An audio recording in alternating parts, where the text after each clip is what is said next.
যার কাছে ধৈর্য নাই, সহ্য নাই, মেনে নেওয়া নাই, মানিয়ে নেওয়া নাই, তার কাছে কখনো নিয়ামত আসবে না। এই ক্ষেত্রে আমাদের অনেকের মনের একটা চাপা প্রশ্ন থাকে, জানতে চাওয়া যে ধৈর্য তো অনেক ধরেছি, আর কত ধৈর্য ধরবো, সহ্য তো অনেক করেছি, আর কত সহ্য করব। হাজার দিকে উত্তর না গিয়ে একটা উত্তর দেওয়ার চেষ্টা করি, মাথায় এবং মনে বসিয়ে রাখবেন যদি ভালো লাগে। ধৈর্য ততক্ষণ ধরবো যতক্ষণ আমাদের রব খুশি না হয়। সুবহানাল্লাহ।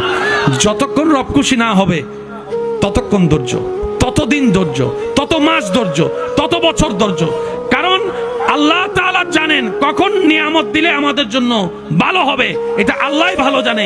ওই হুকুম আসা পর্যন্ত অপেক্ষা করতে হবে, এটার নামই ধৈর্য।